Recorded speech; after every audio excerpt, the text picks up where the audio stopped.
Bah, vas-y, Roland, à toi. Bonjour. Donc, d'abord, je dis bonjour à Cathy et je la Bonjour. remercie vraiment d'être parmi nous aujourd'hui, hein. Donc, Cathy a été nominée, hein, la femme voilà, pour la ville de Rennes pour l'année 2024. Donc, on ne se connaît pas depuis très longtemps, hein, mais elle a été à Gaza en novembre et décembre. Et on s'est rencontrés lors d'une réunion à Rennes où elle rendait compte de sa mission. Et donc, je lui ai demandé si elle accepterait de partager ce qu'elle a vu et son expérience pendant une heure et demie avec des comités du mouvement de la paix de façon à faire profiter tout le monde de son expérience. Donc, elle se présentera tout à l'heure, hein, elle est médecin à Rennes, hein, médecin généraliste et un cabinet à Rennes. Et donc, elle expliquera son parcours, hein, je ne vais pas le faire, tu le feras mieux que moi. Voilà. Donc moi, je suis Roland Nivet, je suis un des animateurs du comité de Rennes du Mouvement de la Paix et porte-parole national. Pour ce qui concerne la Palestine, comme beaucoup d'entre vous, c'est un sujet qui me préoccupe depuis de nombreuses années.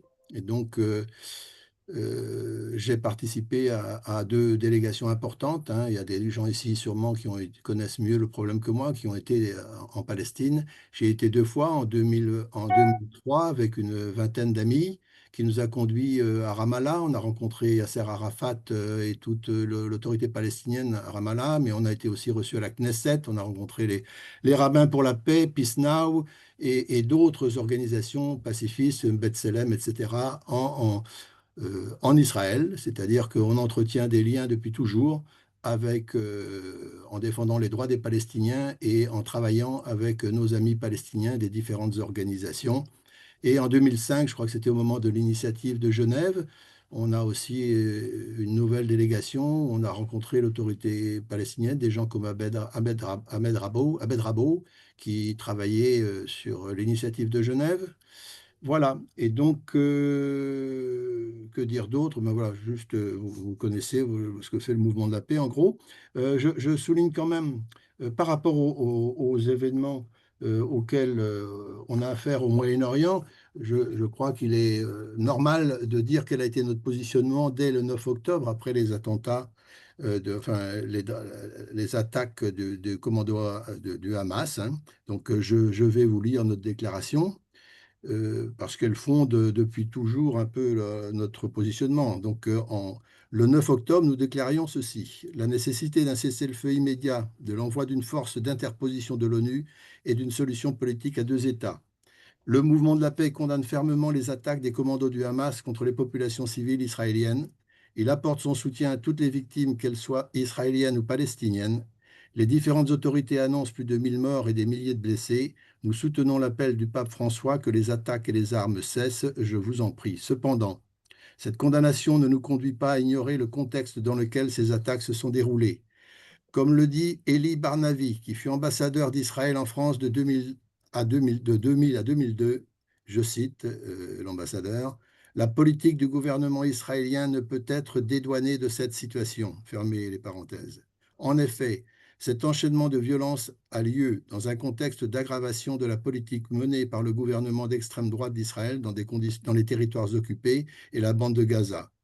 Cette politique se caractérise par l'extension des colonies de peuplement, les assassinats ciblés de Palestiniens, les procédures de détention administrative de Palestiniens sans jugement ni accès aux dossiers d'accusation. Actuellement, 1 000 détenus environ sont en prison. Le blocus inhumain de Gaza. Il y a urgence, comme l'ont demandé samedi dernier les 55 pays de l'Union africaine, et je cite: il faut revenir sans condition préalable à la table des négociations pour mettre en œuvre le principe de deux États vivant côte à côte. Nous soutenons leur appel, et je cite, dans lequel ils disent: la communauté internationale et les grandes puissances mondiales en particulier doivent assumer leurs responsabilités pour imposer la paix et garantir les droits des deux peuples conformément aux résolutions de l'ONU. Ensuite, la Palestine a accédé à l'UNESCO en 2011. En 2012, l'Assemblée générale des Nations unies lui a accordé le statut d'État observateur comme le Vatican. Aujourd'hui, 138 États sur 193 à l'ONU reconnaissent l'État de Palestine comme État indépendant. Depuis, il y a eu aussi l'Espagne et d'autres pays qui ont reconnu. Nous appelons la France, les États-Unis et tous ceux qui, ne l'ayant pas encore fait, à les rejoindre au plus vite, car seule la reconnaissance de l'État de Palestine fournira le cadre juridique permettant à Israël et à la Palestine de vivre libres, indépendamment et côte à côte. La communauté internationale doit enfin faire respecter la sécurité et l'existence de deux États. Comme le souligne dans un communiqué du 8 octobre l'organisation pacifiste et israélienne Standing Together, je cite, nous avons vu aujourd'hui une preuve terrible et douloureuse qu'il n'y a pas de moyen de gérer l'occupation tout en assurant notre sécurité. Sur notre terre, il y a deux peuples et si nous refusons à l'un d'entre eux la liberté et l'indépendance, nous ne pourrons jamais reposer en paix. Fin de citation de l'association Together, Standing Together. La France doit prendre des initiatives comme elle avait fait dans le passé pour faire aboutir cette solution, car aucune paix juste et durable ne peut se construire au Moyen-Orient sans respecter les droits des Palestiniens. Dans l'immédiat, nous appelons à agir avec nous pour un cessez-le-feu immédiat, la libération des otages israéliens et des prisonniers politiques palestiniens, la mise en œuvre d'une force d'interposition sous l'égide de l'ONU. Au-delà de la Palestine, le mouvement de la paix souligne que dans la situation internationale actuelle, il faut que cesse la mise en œuvre d'un droit international à double vitesse qui conduit non seulement à décrédibiliser le multilatéralisme et les valeurs démocratiques dans le monde, mais aussi à enflammer plus encore les esprits, à attiser les haines, à conduire l'humanité sur le chemin d'une généralisation de la guerre. Le mouvement de la paix apporte son soutien aux forces de paix agissant dans toute cette région, telles que les femmes palestiniennes et israéliennes qui ont organisé un rassemblement pour la paix le 4 octobre 2023 pour ramener les responsables à la table des négociations. Donc voilà notre positionnement. Donc vous avez pu lire récemment, on a fait un certain nombre de déclarations comme l'arrêt des ventes d'armes, demander l'arrêt des ventes d'armes à Israël. On demande avec un collectif d'autres organisations d'arrêter, de ne pas autoriser la présence d'industriels de l'armement d'Israël au salon de l'armement en juin. Avec la plateforme des ONG, 12 ONG, nous condamnons le survol de la France par Benjamin Netanyahou avec l'autorisation de la France, en contradiction avec le mandat d'arrêt de la Cour pénale internationale qui a condamné à la fois Netanyahou et des leaders du Hamas. Et nous demandons effectivement la reconnaissance à nouveau de l'État de Palestine, puisque le président de la République a dit qu'il allait le faire au mois de juin, euh, au mois de juin à New York, alors que le Parlement a voté pour cette reconnaissance dès 2014 avec 381 voix de députés de gauche et de droite pour la reconnaissance de la Palestine. Et ce serait aujourd'hui le moment de le faire, d'autant que vous avez vu, la situation est extrêmement grave et préoccupante, plus que préoccupante. Tous les jours, on voit 300, 400 personnes tuées, de civils qui n'ont même plus où se loger et que vous avez vu il y a 2 ou 3 jours, le gouvernement israélien vient de prendre la décision d'envahir la bande de Gaza. En fait, voilà. Donc le crime génocidaire dénoncé par la Cour pénale internationale se poursuit et donc je vais donner la parole à Catherine, à Catherine Le Scolan, qu'elle se présente, qu'elle donne ce- pourquoi elle a été à Gaza. Et ensuite, on donnera dans cette soirée la priorité au témoignage de Cathy. Voilà, à toi. Merci, merci Roland. Merci à tous d'être présents ce soir. Donc moi je vais me présenter. Je suis docteur Catherine Le Scolan-Quéré. Je suis médecin généraliste en activité libérale à Rennes. J'ai 58 ans.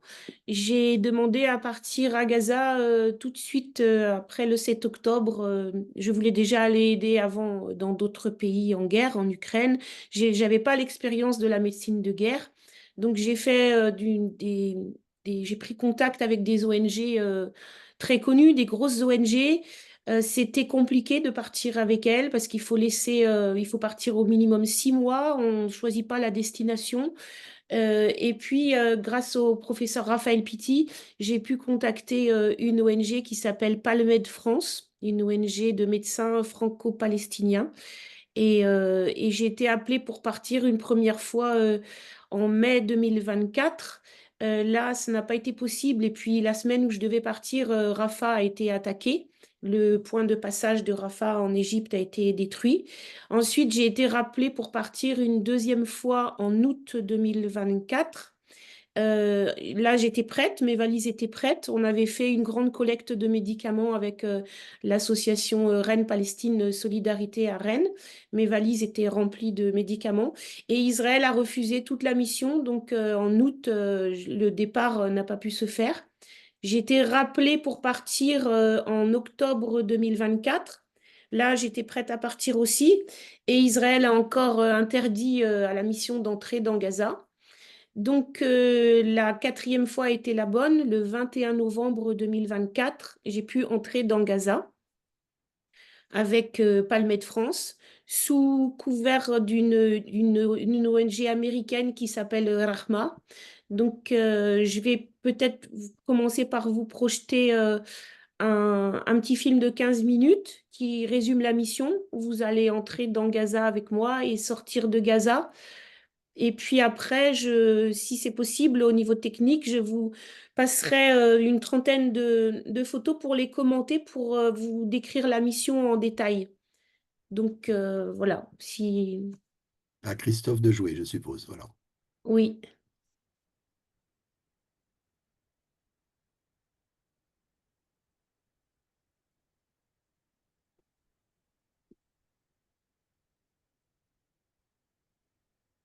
Je vous indique qu'on a quelqu'un qui nous écoute depuis Gaza, Cathy, que tu dois connaître. c'est C'est peut-être mon Amal. collègue médecin.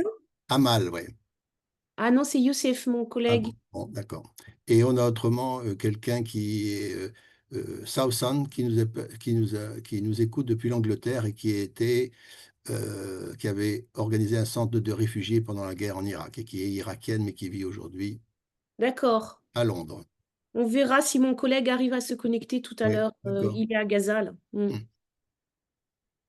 Mm.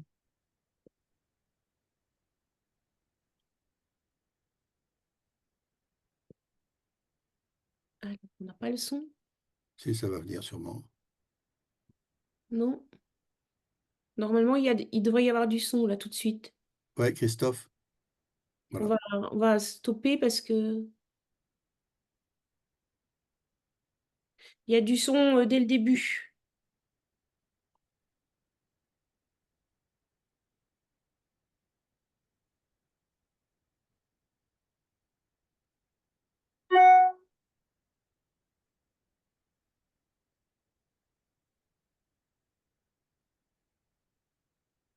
Sinon, je peux essayer en partageant, mais je sais pas. Je peux essayer de le lancer de mon Attends, ordinateur. on va attendre un petit peu, ça va peut-être se calmer. Non, il n'y a pas de son.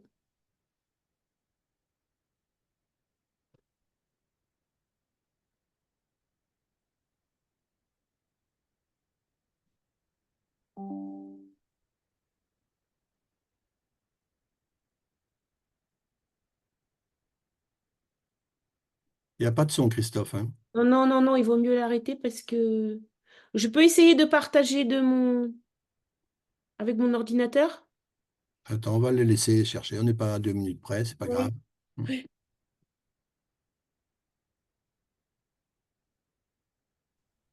Ah, c'est peut-être bon. Attendez.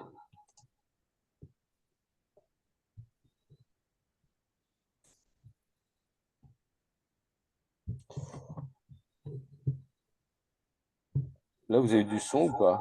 Non, non. Non, Ok.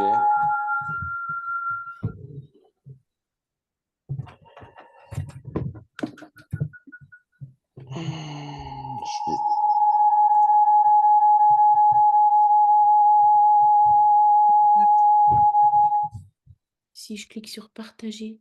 Je vais essayer depuis l'autre. Attendez. Pourquoi je...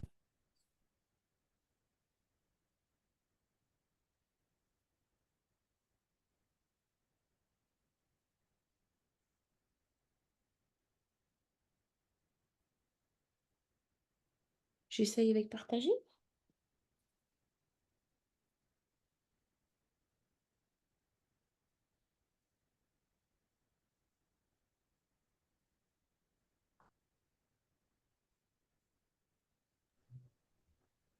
Je ne sais pas si vous m'entendez là.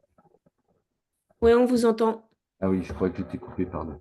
Donc, je lance le partage sur mon autre ordi. Donc là, je suppose que ça va marcher. Il faut juste quelques secondes, je pense, en espérant que ça marche. Désolé pour ces problèmes. Sinon, je peux essayer de le lancer du mien. Oui, mais pourquoi il ne veut pas se lancer là? Si tu penses que tu peux J'ai un tu penses technicien que à tu côté de vas- moi. si tu penses, Cathy, que tu vas pouvoir partager la bonne fenêtre, Je peux essayer avec je veux sur bien le tu projet, là. m'essayes de partager. Ouais. Après, je ne sais pas où aller le chercher, tu vois. Où est-ce que je vais chercher le film, là? Il faut l'ouvrir, lancer le film. Vas-y, vas-y, vas-y. Je vais laisser le technicien, un technicien. Ça marche. Oui.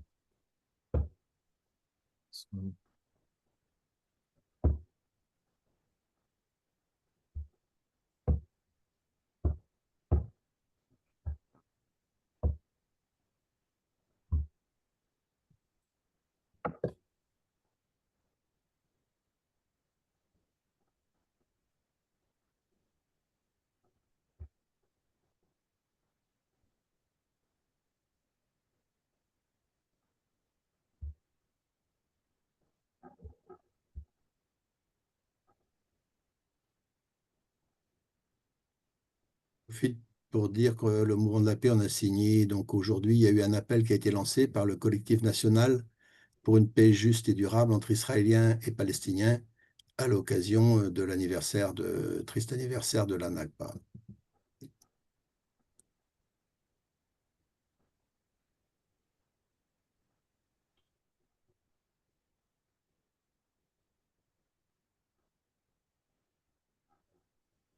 Est-ce que vous avez pu lancer le film ou... Non, parce que j'ai besoin des autorisations pour le partage. Normalement, vous les avez là. Ouais, mais tu tapes ton mot de passe.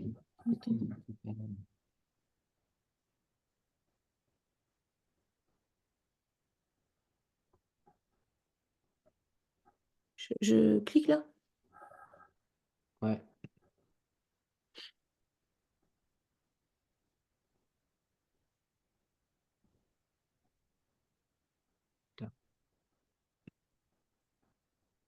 Non. Comme ça. Je ferme ici. Tu vas sur- Là. tu vas sur Zoom. Et Tu fais ensuite. partager. Et là, tu fais ça. Partager.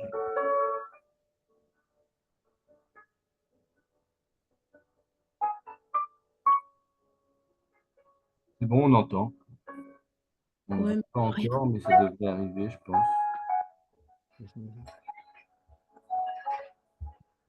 Mais il n'y a pas le. Là, vous l'avez là? Oui,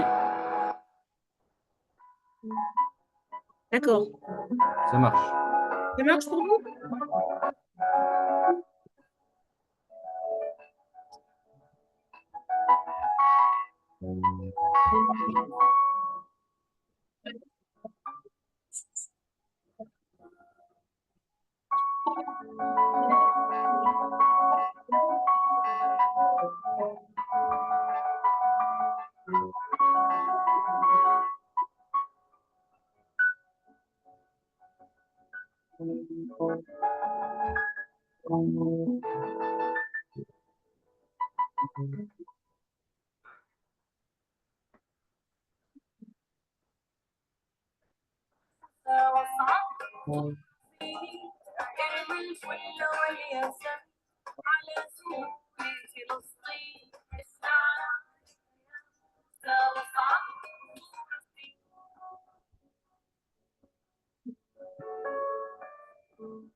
وصعدت رصيلي ارمي الفل والياسمين على سهول فلسطين اخلعنا لك يا موسى وصعدت رصيلي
Il n'y a pas le...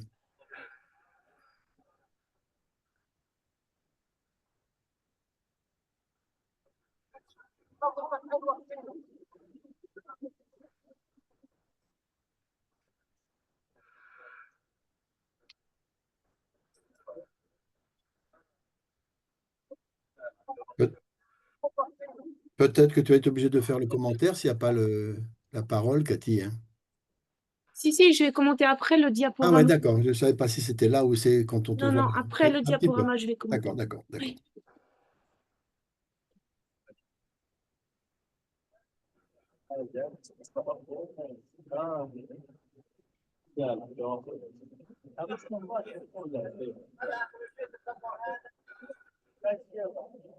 Dimanche 24 novembre le matin. Du coup, j'ai mieux dormi, je ne me suis pas levée à chaque fois. On n'entend pas bien Dormi, mais la ça parole. va toute la nuit.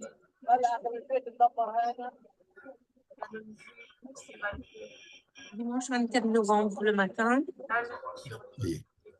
Du coup, j'ai mieux dormi. Je ne me suis pas levée à chaque fois que j'entends un bombardement, le bruit des drones.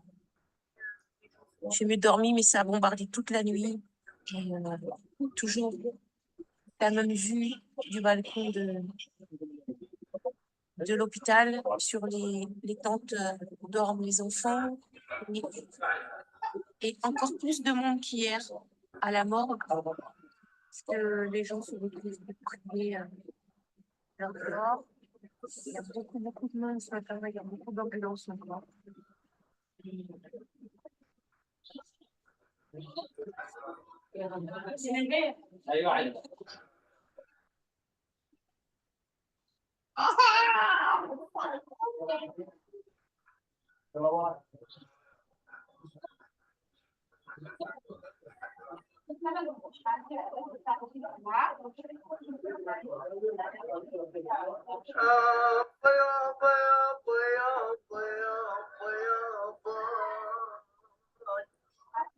والله يا دكتورة كاتي لو كل ورد والقمر حواليا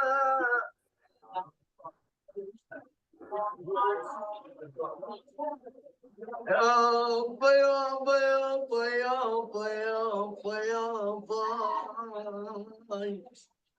والله يا دكتورة كاتي لو كل ورد والقمر حواليا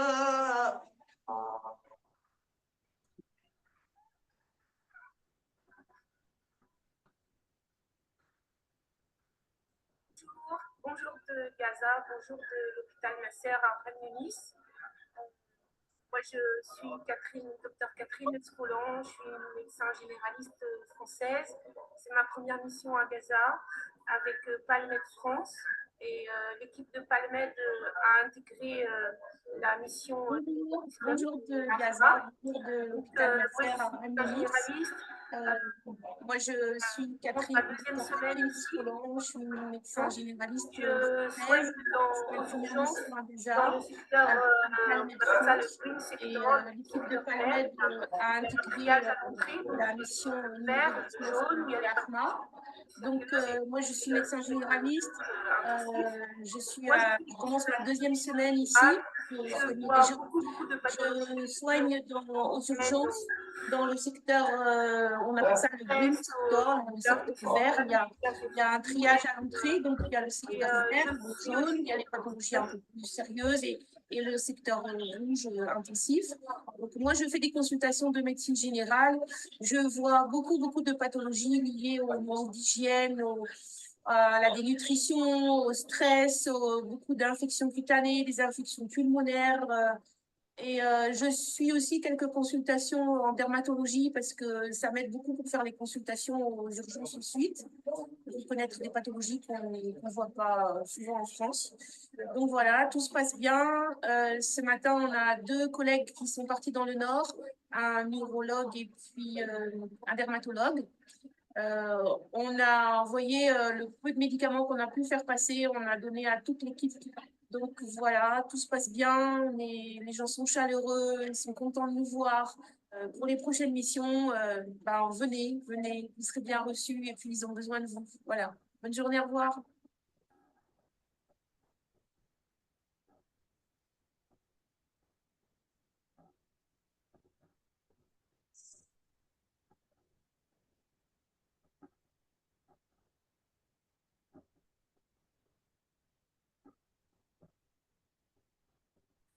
هذا مبنى الكلى في مجمع الشفاء، مبنى محروق محروق بشكل كامل. هذا مجمع الشفاء، مكان هذا صعب. بس عشان ما حدش هيطلع من هنا. يا الله ما عارفين وين يضربوا. وخراب غير قابل. صح، هذا مجمع جراحات تخصصية، مجمع الشفاء. هذا تدمير بيت الدرج والأساسات المركزية.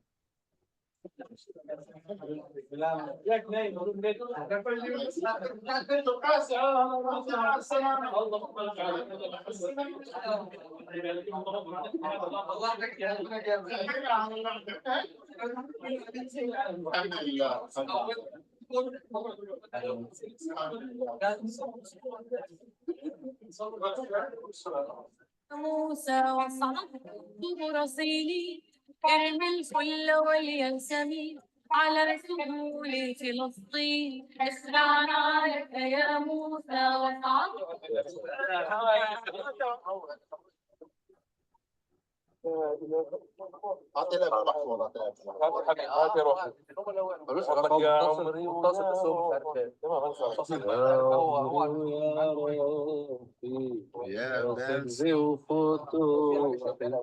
يا بلسم لجروحي يا رسول الله، يا عمري ويا روحي يا سري وفتوحي، يا بلسم لجروحي يا رسول الله.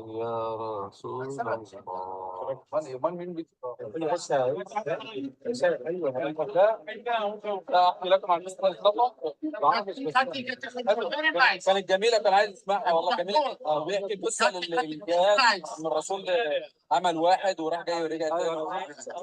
جميله بس هو مش عارف.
أرويناكم عن قصة للمصطفى طال يوم الجهاد منظما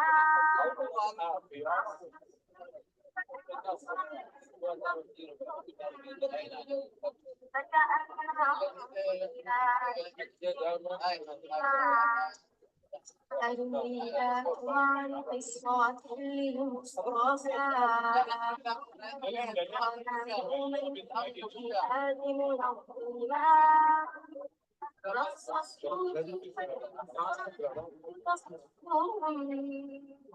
فكأنهم بنيان مرسوم وتزوال المختار بين صفوفهم فإذا في شخص بينهم متقدما قد غير الصف القويم خروجه نظر الرسول إليه ثم تبسما وبعود غصن للصفوف أعاده وأعاد للصف القويم تقوما قال فتأسير القادر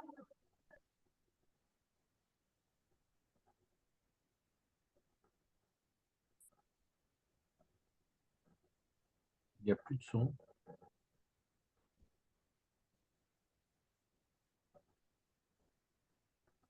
These tubes. When the light vest is in touch with water, a light will automatically illuminate. Infant and children's life vests will be distributed by your crew and must be inflated before leaving the aircraft. Bon, on prend le café, hein. On prend le Ah bah café. oui, merci beaucoup.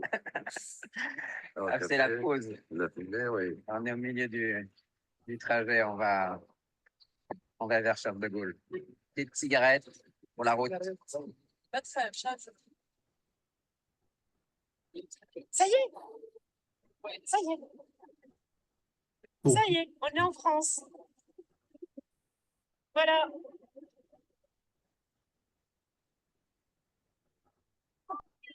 On est à Paris. Ahlan wa sahlan.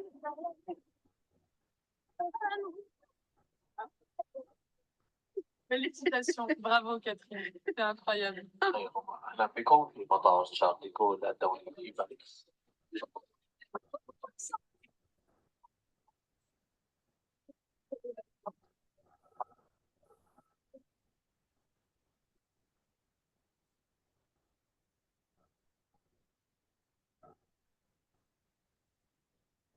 En fait, c'est Cathy qui a ramené 2 enfants qui retrouvent leur papa, palestinien qui habite à Rennes. Je vais expliquer après.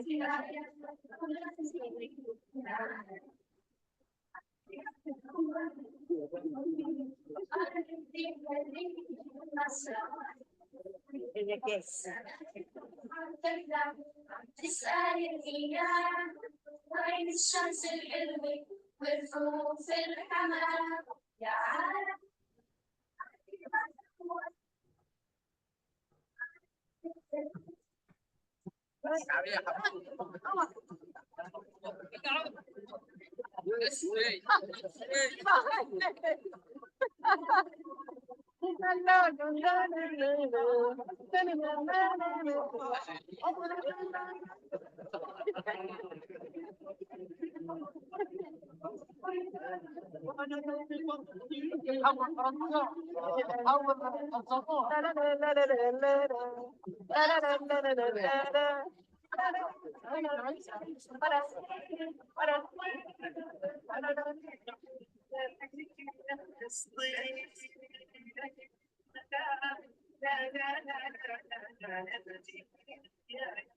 Ce que vous voyez écrit sur l'écran là, c'est la phrase préférée des Gazaouis. C'est Tiklagesh, ça veut dire ne t'inquiète pas. Les Gazaouis disent toujours ne t'inquiète pas.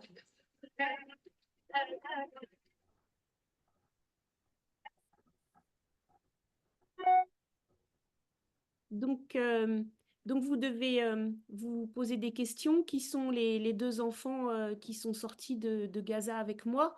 Je vais vous expliquer, puis je vais vous montrer un petit diaporama. Donc les 2 enfants qui sont sortis, ça s'appelle Joud et Ahmed. Ils ont respectivement 11 ans et 15 ans. Ils étaient tout seuls dans la bande de Gaza depuis 1 an. Le père était en France, blessé, avec un des frères blessés. Le 14 octobre 2023, une bombe est tombée sur leur maison à Betlaïa, dans le nord de la bande de Gaza, donc une semaine après le 7 octobre. Et la bombe a tué le même jour leur maman de 39 ans, un des frères de 12 ans, Elias, et le grand-père. Un autre frère a été dans le coma pendant 2 mois. Il avait 14 ans, 13 ans, Fares. Il a été évacué par l'Égypte avec le père qui était blessé gravement aux yeux et au visage aussi. Mais les autorités n'ont pas laissé sortir ces 2 enfants. Donc, ils sont restés tout seuls dans la bande de Gaza, sans mère, sans père, pendant plus d'1 an. Et avant de partir à Gaza, avec le papa qui était à Rennes, on a monté un dossier, on est allé chez le juge au tribunal à Rennes, on a demandé à ce que j'obtienne l'autorité parentale sur les enfants pendant toute ma mission médicale. Et ça a été très compliqué, mais j'ai réussi à les faire sortir et à les ramener à Rennes, à leur père et à leur frère. Et aujourd'hui, ils sont scolarisés dans un collège, les 3 garçons. Ils habitent à Rennes. Et hier matin encore, à mon cabinet médical, l'aîné, Ahmed, celui qui a 15 ans, qui est en classe de 3e au collège, faisait un stage d'observation dans mon cabinet. Il a suivi les consultations avec moi hier matin. Donc maintenant, si vous voulez bien, je vais vous passer un petit diaporama pour vous. Est-ce que tu veux le passer depuis ton ordi ou est-ce que tu Oui, veux... je vais essayer. Comme je peux essayer si. Oui, ok. Ça marche. Alors, voilà, moi je l'ai ici. Comment je vais faire pour le. Alors, je fais comme si je faisais normalement. Oui. Donc, tout Et sélectionner normalement, et ensuite tu appuies sur partage. et ouvrir avec. Donc, est-ce que ça marche là? Après, il faut. Je reviens sur Zoom, ici, et j'appuie sur partage. Voilà. Où est-ce que c'est partage? Oui, ici. Ici. Non, pas ça. Si je fais comme ça. Tout sélectionner. Non, ça marche pas. Ouvrir avec. Aperçu. Est-ce que là, vous voyez Là, on voit juste... la première photo d'Aman? Non. Ça ne doit pas être la bonne fenêtre que tu as partagée peut-être. Ah bon? Là, on voit toutes les photos. Enfin, on voit les photos Ah, de 1 à attends, 18. mon technicien il va régler ça. Oui. Alors,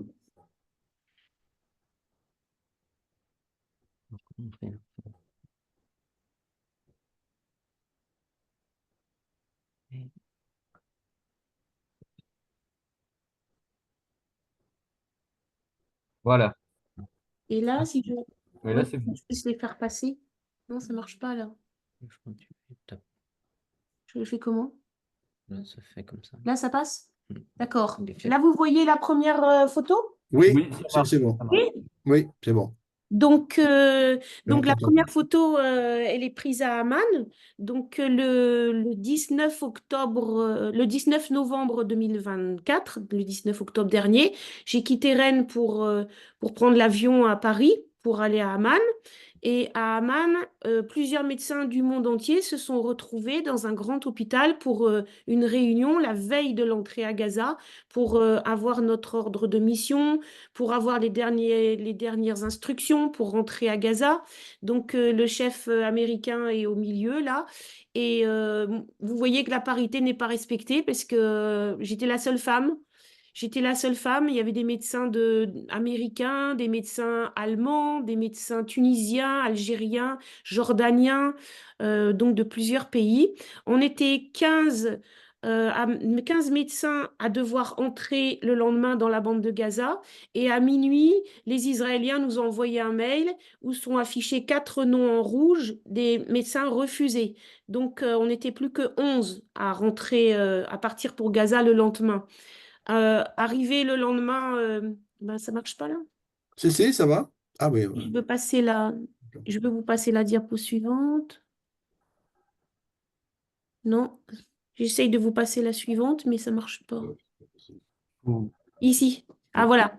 Donc la veille du départ, le chef de l'ONG Rahma passe dans toutes les chambres des médecins. Il ouvre toutes les valises et malgré le fait que j'ai réussi à ramener 2 valises entières de morphine, de tramadol, d'antibiotiques, tous les médicaments dans les valises, il a quasiment tout retiré en disant de toute manière, les Israéliens vont interdire la mission, on n'a pas le droit de passer de morphine, pas le droit de tramadol, pas le droit de presque tout. Donc dans les chambres d'hôtel, c'était le bazar. On a vidé les valises et puis et moi, en plus, on n'avait pas le droit de passer de passeport palestinien dans la bande de Gaza. J'avais des passeports. Je lui ai demandé l'autorisation. Il m'a autorisé à passer les passeports des 2 enfants. Donc, voilà mon chef à gauche américain. À ma droite, c'est mon chef français. Et puis, un collègue tunisien qui aurait dû retourner à Gaza la semaine dernière et qui a été refusé. Donc, la semaine dernière, il faisait partie d'une équipe qui devait entrer à Gaza de 22 médecins et Israël a laissé la semaine dernière entrer seulement 2 médecins. Donc, Soufiane, mon collègue tunisien qui est sur la photo, a été refusé la semaine dernière. Donc, on est parti à travers la Jordanie, direction le pont Allenby. Et on a traversé ensuite, après avoir passé le pont Allenby, on a traversé Israël pendant 3 heures à peu près, sans avoir le droit de descendre du bus. Au niveau de Jérusalem, les soldats sont montés dans le bus, inspecter nos passeports, nous contrôler. Personne ne parlait dans le camion, on était tous très stressés. Mes collègues encore plus que moi parce que sur les 9 médecins autorisés à entrer sur les 15, j'étais la seule femme et j'étais la seule qui n'était pas arabe et j'ai vu mes collègues humiliés à tous les checkpoints, fouillés, interrogés, beaucoup plus que moi. J'avais 1 heure d'avance au checkpoint sur eux à chaque fois. Et arrivé à Kerem Shalom, on est resté encore pendant 1 heure. Là, on a vu une douzaine de véhicules blindés des Nations Unies entrer dans la bande de Gaza. Et nous, on nous a laissé entrer à pied en tirant nos valises à roulettes dans la poussière, dans les cailloux. On avait plus l'air d'un groupe de touristes que d'une mission médicale. Donc, la photo s'est prise exactement à l'entrée du point de passage dans la bande de Gaza. On est rentré au soleil couchant, comme vous voyez. Donc, on est entré à pied dans la bande de Gaza. Et là, de l'autre côté, il y avait un bus qui nous attendait avec un chauffeur. Et la première photo que j'ai prise à travers la vitre du bus, pour moi, c'était une vision apocalyptique. C'était l'apocalypse. J'avais l'impression qu'il n'y avait plus de vie humaine dans la bande de Gaza. Donc, personne ne parlait. Ah, ça bloque encore. Au milieu, clique au milieu. Cliquez là. Ouais. Et ensuite, non. Donc voilà, on traverse, on ne parle pas dans le bus, personne ne parle. Et puis la première nuit se passe dans un appartement qui nous était prêté. Et le lendemain, à travers la fenêtre, on était à Al-Mawassi, je découvre des champs de tentes à perte de vue jusqu'à la mer. Donc, on passe encore plusieurs heures à attendre une autorisation d'Israël pour pouvoir quitter cet appartement et nous rendre à l'hôpital de Ran Yunis. Donc, voilà les vues sur les tentes d'Al-Mawassi. Et on obtient l'autorisation de descendre de l'appartement et de monter dans le camion. Donc à ce moment-là, plein d'enfants se précipitent autour de nous. Et puis, mon prénom a dû aller plus vite que la voiture parce que le téléphone arabe marche bien. Au bout de 700 mètres, les enfants connaissaient tous mon prénom, même au bout de la rue. Ils m'appelaient Docteur Cathy à travers les vitres du bus. Et avant d'arriver à l'hôpital Nasser de Ran Yunis, on a visité un hôpital koweïtien qui paraissait très très bien, qui était très très bien équipé. Donc vous voyez les chambres. Moi, ce qui m'a paru étrange, c'est qu'il n'y avait pas un seul patient dans l'hôpital. Donc j'ai pas compris vraiment pourquoi. Voilà la pharmacie de l'hôpital koweïtien qui était bien fournie. D'ailleurs, à l'hôpital Nasser, aux urgences, quand on n'avait pas les médicaments nécessaires, on disait aux patients d'aller essayer de se fournir à l'hôpital koweïtien. Donc ici, le directeur de l'hôpital koweïtien avec mes collègues. Et là, on arrive à l'hôpital Nasser et puis je retrouve un ami qui m'attendait, Bachar, qui est danseur de Dabke avec sa maman, qui est venu me souhaiter la bienvenue. Alors, là. Donc le premier matin, il faut aller travailler. c'est pas toujours évident de trouver l'endroit où on va pouvoir donner nos compétences. Moi, j'ai eu la chance de trouver tout de suite. Là, c'est une vue sur l'hôpital. J'ai trouvé où j'allais travailler dans le secteur des urgences de l'hôpital Nasser. Il y a 3 secteurs, comme j'ai dit dans le film. Et moi, j'étais au secteur qui équivalait à un dispensaire de soins de médecine générale. Donc, j'ai fait de la médecine générale, ce qui est mon métier, pendant 2 semaines. Et bon, on a eu la chance de ne pas avoir une arrivée massive de blessés bon, dans ces cas-là, j'aurais prêté main forte dans le secteur intensif. Mes collègues étaient dans les blocs opératoires parce que tous mes autres collègues étaient chirurgiens, sauf un dermatologue allemand. Donc, c'est pas facile. J'ai eu un collègue américain, neurologue, qui a mis 3 jours à prendre ses repères et à savoir où il allait pouvoir exercer et rendre service. Donc, ici, c'est un médecin gazaoui, un dermatologue, un chef de dermatologie à l'hôpital Nasser, qui donne un cours à ses étudiants.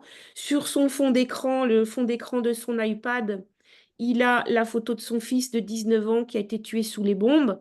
Parce qu'il faut savoir qu'à Gaza, le personnel soignant de l'hôpital Nasser, en tout cas, avait tous perdu un ou plusieurs membres de sa famille. Il y a même un infirmier, on m'a raconté, qui a perdu sa femme et tous ses enfants le même jour à l'hôpital Nasser et 2 jours après, il était au travail. Donc, ce chef-là qui donnait ce cours de dermato avait perdu cet enfant de 19 ans sous les bombes. Donc, à Gaza, il y a plus de papier. Donc, on fait nos ordonnances sur des petits bouts de papier qu'on coupe en plusieurs morceaux pour prescrire les biologies, les traitements. Mon collègue tunisien qui aurait dû retourner à Gaza la semaine dernière, mon collègue chirurgien, le voilà en train d'opérer dans le nord de la bande de Gaza pendant que j'y étais, moi. Moi, je suis restée à l'hôpital Nasser pendant 2 semaines et lui, il est parti dans le nord. Il a opéré tous les jours. Ici, c'est un autre collègue américain qui était de Chicago, qui s'appelait Sam, qui était chirurgien orthopédiste et qui en était à sa 5e mission à Gaza depuis le 7 octobre. Et il m'a raconté que pendant sa première mission de 3 semaines, il avait perdu 10 kilos. Donc là, il était plus expérimenté que nous. Il avait apporté des sacs de viande séchée, enfin, et puis il opérait sans arrêt à l'hôpital Nasser. Toujours avec le sourire, quand une situation est difficile, pour pas dire plus, dans une équipe de médecins, on a besoin de bonne humeur, on a besoin de plaisanter, d'un bon esprit. Donc ici, ce sont 2 médecins anglais, 2 chirurgiens anglais, un de Manchester, un de Liverpool, qui se taquinaient sans arrêt. En fait, ils s'entendaient très très bien, ils avaient beaucoup d'humour. Celui de gauche est anglais d'origine pakistanaise, celui de droite d'origine syrienne. Et on s'appréciait beaucoup tous, on s'entendait tous très bien. Donc moi, j'opérais pas au bloc, je faisais des soins de pathologies courantes, des panaries, beaucoup d'infections cutanées, des, comme vous voyez là, des infections pulmonaires. À Gaza, aux urgences, ça va beaucoup plus vite qu'en France. Quand on peut avoir une radio pulmonaire, on l'a en 30 minutes. Une échographie, à la différence de la France, on l'a en 1 heure. Mais par contre, il faut savoir que là-bas, il n'y a plus de chimiothérapie, il n'y a plus de radiothérapie. La dialyse, à l'époque où j'y étais, au lieu de 3 séances par semaine, c'était une seule fois par semaine. Actuellement, les dialysés, il y a des insuffisants rénaux qui meurent. Les cancéreux, ils meurent, il n'y a plus de chimio et ils meurent sans morphine, sans antalgie. Le matériel que vous voyez sur le bureau, là, c'était mon matériel. J'ai tout laissé là-bas. Je leur ai laissé tensiomètre, mon stéto, les thermomètres, il n'y en avait plus aux urgences. Donc, j'étais étonnée de voir que tous les patients qui arrivent aux urgences, aucun n'avait de la fièvre. Et puis, à la fin, mes collègues gênés m'ont dit, mais non, mais il n'y a plus de thermomètre, en fait. Donc, on se débrouillait comme on pouvait. Et je travaillais tous les jours. J'ai travaillé pendant 2 semaines tous les jours. Je faisais dès le début de la consultation en arabe et puis ensuite je continuais en anglais et j'avais toujours un étudiant en médecine qui m'aidait à traduire ou un médecin qui m'aidait à traduire. Ça se passait toujours très bien avec les patients. Beaucoup de cas de gale. des mamans complètement effondrées parce qu'elles peuvent plus soigner leurs enfants, donc des gales chez les nourrissons, des gales chez les parents, plus de couches, donc des infections inimaginables avec des sièges de bébés pleins de pustules, enfin des choses qu'on ne voit pas en France.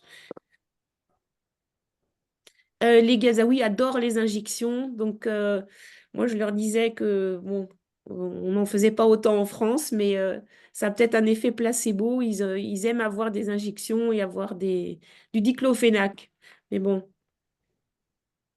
les enfants sont tellement stressés qu'ils en perdent leurs cheveux, les adultes aussi d'ailleurs. Donc beaucoup de cas de pelade, des pédiculoses infectées. Et puis dans la journée, en fait, dans la journée, le temps passe vite, on en oublie presque qu'on vit sous les bombes, qu'on soigne sous les bombes, parce qu'on est occupé. On entend le bruit des drones toute la journée, mais on n'y prête plus attention à la fin, sauf à certains moments quand c'était tellement fort avec mon stéthoscope, j'arrivais pas à entendre les poumons. J'arrivais pas à ausculter les gens tellement le bruit des drones était fort et puis on avait un toit de tôle au-dessus des urgences et quand il pleuvait, plus le bruit des drones, on n'entendait plus rien. Mais on est occupé, donc on n'y pense pas trop. Mais la nuit, c'est plus angoissant. La nuit, on entend les bombes toute la nuit. Ici, vous voyez des tentes blanches, c'est le secteur médical pédiatrique de l'hôpital Nasser. Donc la nuit, il faisait froid. Les enfants dormaient sous les tentes. J'entendais les enfants pleurer, les mamans aller et venir entre les tentes. Et puis le grand terrain vague que vous voyez à côté des tentes, c'est un terrain où, dans l'enceinte de l'hôpital, où j'ai eu le même témoignage de tous les médecins gazaouis. Ils m'ont tous raconté la même histoire, qu'en février 2024, l'hôpital Nasser a été attaqué. Et les Israéliens ont donné ordre d'évacuer les malades sur des civières sur ce terrain que vous voyez sur la photo. Et d'après mes collègues, les chars, les tanks, les bulldozers israéliens ont roulé sur les malades et il y aurait eu 400 morts. Voilà où ça s'est passé, sur ce terrain-là. Les seuls immeubles qui restent debout à Khan Younis sont principalement les immeubles qui se trouvent autour de l'hôpital, parce que ils sont un peu moins touchés que le reste de la ville. Une chose que j'ai réussi à faire passer et qui a bien aidé euh, les Gazaouis, c'est des lampes frontales. Parce qu'à partir de 5 heures du soir, ils vivent dans le noir jusqu'à 6 heures le lendemain matin. Donc, il faut imaginer une vie à 5 heures du soir dans la rue. Il n'y a pas d'éclairage. Les gens se promènent dans le noir. Les enfants font du vélo, traversent la route dans le noir. Et les lampes frontales, ça prend pas de place dans la valise. Et ça n'a pas été confisqué au checkpoint. Donc, j'en ai donné une à un journaliste gazaoui et qui l'a donnée à sa fille et qui m'a envoyé cette photo après de sa fille qui faisait ses devoirs avec ma lampe frontale sous la tente. Donc voilà.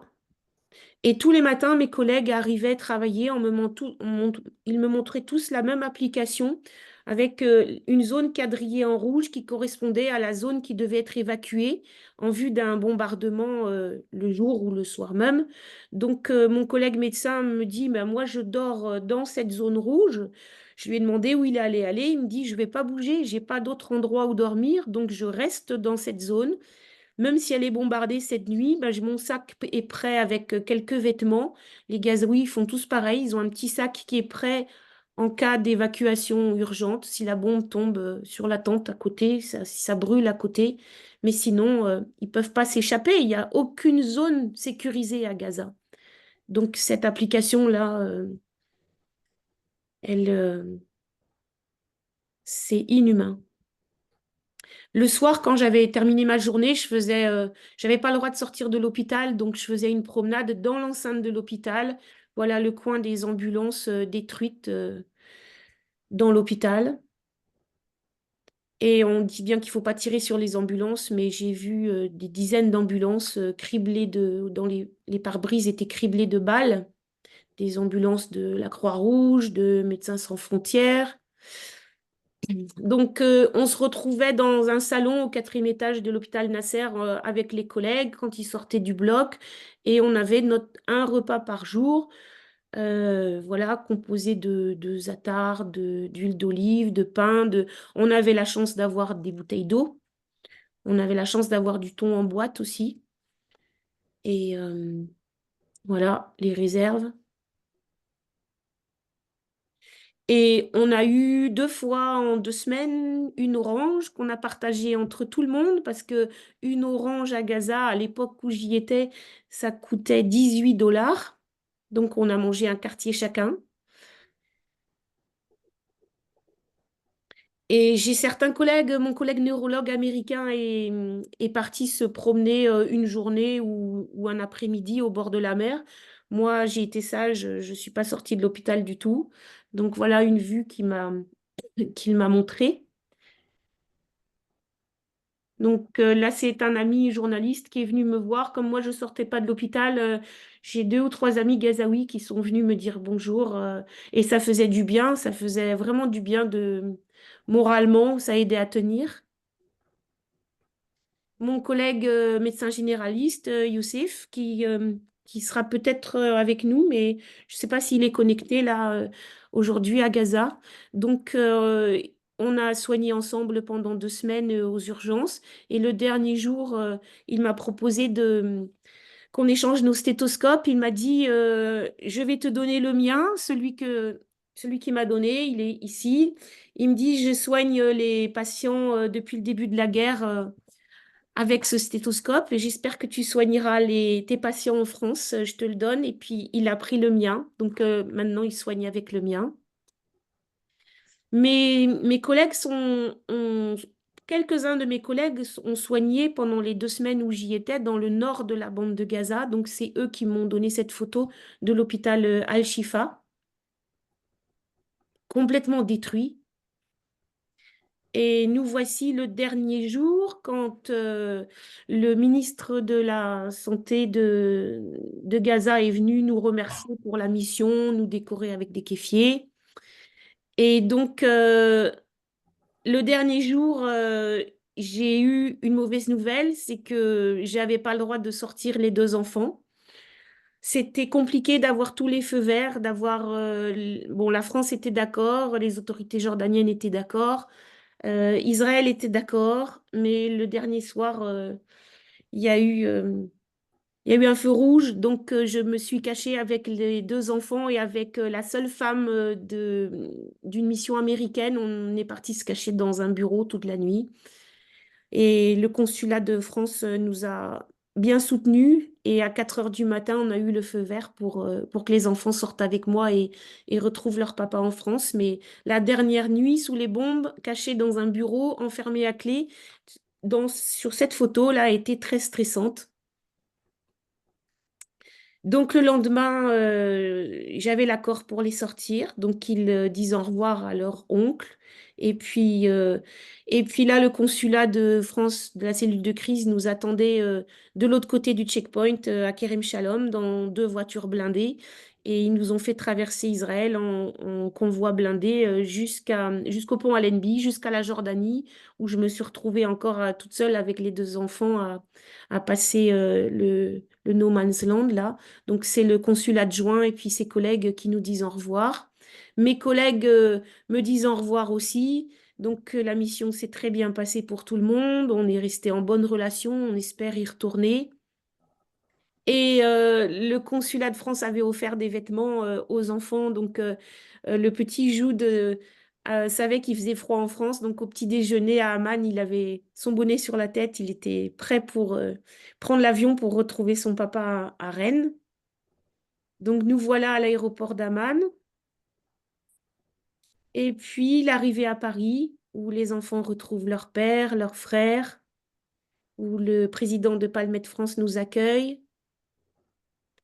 Et pour finir, cette dernière photo, c'est la photo d'un patient qui est entré dans mon box aux urgences. Et quand je l'ai vu, je me suis dit que les Israéliens pouvaient tout leur retirer, mais pas la dignité. C'était un monsieur très digne. Mais aujourd'hui, je ne sais pas si on peut dire la même chose parce que si on les laisse mourir de faim, si on leur enlève la nourriture, on leur enlève l'eau, on leur enlève la dignité et la situation qu'ils vivent actuellement n'a rien à voir avec celle qu'ils vivaient déjà, était déjà catastrophique en décembre dernier.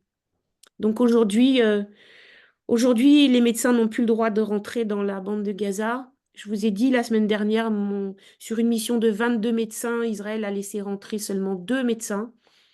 Et on a le droit de rentrer seulement une boîte de paracétamol à usage personnel. Donc jusqu'où va le... Jusqu'où... J'ai pas de mots pour... Donc il y a même des médecins français qui se sont mis en grève de la faim, qui ont fait un tour de France. Vous avez peut-être entendu parler de ce mouvement-là. Ils sont passés à Rennes, ils ont dormi pendant 3 nuits chez moi. Ensuite, on est allé à Bruxelles. La semaine dernière, on a été reçus au Parlement européen de Bruxelles par les députés. On ne sait plus quoi faire. On ne sait plus quoi faire pour qu'Israël accepte de laisser entrer l'aide humanitaire et puis il faut un cessez-le-feu de toute urgence. Voilà, si vous avez des questions. Ok. Merci, Cathy. Hmm. Merci vraiment de ton témoignage. Dommage que là, mais on a à peu près vu comme ce qu'il y avait à voir, hein, parce que la première partie, les images étaient tellement parlantes que voilà. Hmm. Donc tu peux remettre Christophe, Cathy en écran et ben, faut que tu te Je vais arrêter le partage. Ouais, d'accord. Voilà. OK. Ouais. Alors, je ne sais pas comment on procède ou s'il y a des questions qui sont posées sur le côté ou alors. Il y a Le une question chat, qui a été posée, mais je sais pas, je suppose que Katia en réalité a répondu, mais je peux vous la lire. C'est Hélène Korb qui demande un médecin de Fontenay, d'origine algérienne et membre de la FPS, attend toujours de pouvoir partir avec Palmed à Gaza. Savez-vous si une prochaine mission est programmée et autorisée? Pour info, lors d'une mission de la FPS en 2002 à Jénin, j'ai assisté à la destruction et à l'assassinat d'ambulances et de médecins, et aussi à Bethléem. Euh, Moi, j'ai demandé à repartir à Gaza. Euh, Palmed a demandé à ce qu'il y ait 2 missions qui puissent partir début juin et fin juin. Moi, je suis inscrite pour le 26 juin, mais je ne sais pas si mon dossier sera accepté ou pas. Ils ont besoin en priorité de chirurgiens, ce que je comprends tout à fait. Donc, ils ont besoin de chirurgiens. Mon dossier est enregistré. J'ai pas la réponse encore, mais si je suis acceptée, je repars le 26 juin à Gaza. Après, ça dépend pas que de Palmed, ça dépend surtout d'Israël qui ne laisse plus les médecins entrer. Donc, oui, Palmed continue à proposer des missions et il faut pas hésiter à envoyer un mail sur le site de Palmed. Si vous voulez partir, on n'est pas assez de médecins à vouloir partir. Il faut pas hésiter à les contacter sur le site de Palmed France. Il y a encore des hôpitaux qui sont debout. L'hôpital Nasser, celui où j'étais, est encore debout. Il y a un mois de ça, il a été bombardé au 2e étage. On a vu les images sur Al Jazeera. Moi, sur les images qui étaient diffusées à la télévision, je voyais le secteur où j'avais travaillé au rez-de-chaussée et je voyais le 2e étage en flammes. Ils ont... Mais il est encore fonctionnel. Mm. S'il y a des gens qui veulent poser des questions, vous pouvez lever la main euh, en bas. Vous avoir Ou sur le chat aussi, je vois, sur le chat, bien entendu. j'ai ouvert, oui. C'est surtout des témoignages pour te féliciter de ta mission. Il Oui, n'y a pas beaucoup de questions. oui, oui. Si, alors il y a Bernard Deschamps, je pense. Bernard, ouvre ton micro, Bernard. Bernard, ouvre ton micro. Clique sur Alors, ton. euh, On t'entend pas, Bernard. On t'entend pas. Attends un petit peu. une seconde, je le vois. Est-ce qu'il a levé la main? Oui, il avait levé la main, il est au milieu de l'écran, mais il parle, mais on t'entend pas, Bernard. Quel est son nom? Bernard Deschamps. Oui, mais je ne vois. Ah si, ça y est, je vois Bernard Deschamps, c'est bon. Bernard, vous pouvez activer votre micro. Active ton Ah, micro. ok. Voilà, maintenant t'entends, Bernard, mais on t'a pas entendu ce que Ah, tu as dit avant. non, je n'ai pas une question. C'est simplement pour dire combien je suis ému par ce témoignage, par le courage de Cathy et en même temps sa modestie, sa retenue. Voilà, des personnes de grande valeur sont ainsi. Merci, chère madame. Merci à vous. Merci à vous. À Alain, plusieurs, on peut Alain, réussir. oui, Quelqu'un Alain de Nîmes. Ah, pardon. Il y a quelqu'un qui pose une question, c'est est-ce que vous savez si l'hôpital Covetti est fonctionnel et toujours debout? Oui, j'ai vu la question. Il est toujours fonctionnel, l'hôpital koweïtien. On a vu des images il y a une semaine ou deux de patients qui arrivaient après un bombardement. Il est toujours fonctionnel. Oui. Après, je n'ai pas la réponse à combien d'hôpitaux fonctionnent encore. Euh, je n'ai pas la réponse. Combien y a-t-il d'hôpitaux encore en activité à Gaza? Oui, il y a une question sur le contenu de la discussion avec les députés européens, Cathy. Oui. Si tu peux dire un peu ce qui s'est passé et quel est le retour. Alors, Voilà. là, il y a une semaine, grâce au docteur Pascal André, qui est médecin français infectiologue de la région de Marseille, qui est à l'origine d'un mouvement de grève de la faim, pour sensibiliser vraiment jusqu'où ça va. Donc Pascal André a observé 25 jours de grève de la faim. Il a perdu 13 kilos. Il y a plusieurs citoyens français qui ont suivi le mouvement. Et donc, il m'a demandé de les accompagner à Bruxelles. Donc, on a été reçus à Bruxelles au Parlement européen pendant 2 jours. Le premier jour, c'était il y a une semaine de ça. Le premier jour, nous avons été reçus à la Commission des droits de l'homme au Parlement européen avec notamment la députée Rima Hassan, avec d'autres députés. Et le lendemain, on a été reçu dans le bureau privé de la présidente des députés socialistes, sociodémocrates européens, une députée espagnole qui s'appelle Iratza Garcia Pérez. Et donc, ils nous ont dit qu'ils faisaient tout ce qu'ils pouvaient pour sensibiliser et qu'il y avait une majorité de députés qui soutenaient Israël. Nous, on aimerait que ça débouche sur des actions concrètes. Donc, ils nous ont entendus, on a pu exprimer nos témoignages. Euh, on espère que concrètement, il y ait des actions. Et aujourd'hui, j'ai reçu un mail d'un des députés belges qui me demande de retourner à Bruxelles ils vont essayer de réunir des témoignages de plusieurs médecins qui sont allés à Gaza pour essayer de sensibiliser encore davantage.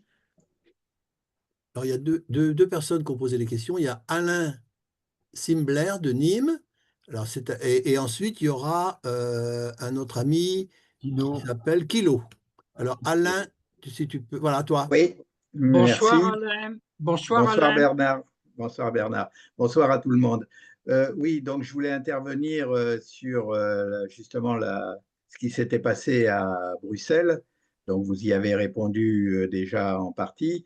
Et à un moment donné, vous disiez, on ne sait plus qu'est-ce qu'il faudrait faire, etc. Je pense, je suis moi-même membre de la FPS à Nîmes et du mouvement de la paix. Je pense qu'il faut absolument qu'on obtienne du Parlement européen qu'il applique les sanctions qui sont prévues dans le cas de figure du génocide qui est en cours à Gaza. Hein. Je crois que c'est l'article 2 qui prévoit de suspendre les aides, les relations avec un État qui se comporte comme l'État d'Israël. Et voilà ce qui. Alors, je comprends que c'est difficile, donc c'est bien d'avoir rencontré des parlementaires qui vont dans ce sens-là. Mais voilà, me semble-t-il, la seule solution aujourd'hui, c'est d'obtenir effectivement ces sanctions, parce que si on ne les obtient pas, bah, Israël continuera de faire ce qu'il fait, quoi. Voilà. Et comme Bernard, je voulais effectivement vous remercier pour les actions et le courage que vous avez et les actions que vous menez. Merci beaucoup. Merci à vous. Alors, c'est à Ayam. Oui, bonjour à tous. Tout d'abord, mille merci pour votre courage et votre dévouement. Moi, j'ai une question très concrète. On voit bien que les gouvernements arabes, hélas, ou le monde arabo-musulman euh, prennent un silence qui est quand même très pesant par rapport à cette situation. Normalement, le poste frontière de Rafah, il est dans les mains des Égyptiens depuis les accords dès 1973. Avez-vous constaté une volonté du gouvernement égyptien d'ouvrir ce poste frontière indispensable à la population gazavite ou une certaine complicité avec le gouvernement israélien dans la gestion de ce poste frontière? C'est compliqué parce que le passage a été détruit en mai 2024. Et Oui. avant mai 2024, les Gazaouis qui quittaient Gaza par l'Égypte devaient payer 5 000 $ par adulte, 2 500 $ par enfant. Même un bébé d'1 mois payait 2 500 $ Pour quitter Gaza? pour quitter Gaza. Et cet argent allait dans la poche de, je ne sais pas. Moi, je Donc, peux vous le dire, mais bon. oui, moi je sais aussi, mais donc c'était pas les femmes et les enfants d'abord, c'était ceux qui avaient les moyens qui quittaient Gaza. Après, aucun Gazaoui en bonne santé n'a pu quitter Gaza jusqu'aux 2 enfants que j'ai fait évacuer.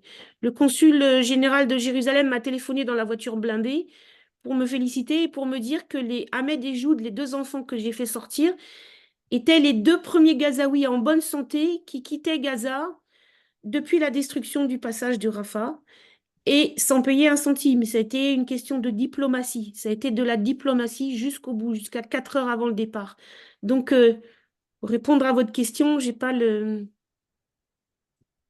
Parce que moi, j'aurais une autre question. C'est un peu on est surpris quand on voit ça, c'est que vous êtes en plein Gaza Mm. et vous avez les relations en permanence avec, ou tu as les relations en permanence avec Israël, et c'est Israël qui, à chaque moment, gère l'ensemble de votre C'est processus. c'est Israël qui contrôle tout. D'accord. Qui contrôle tout, même dans la bande de Gaza, pour se déplacer d'un point A à un point B.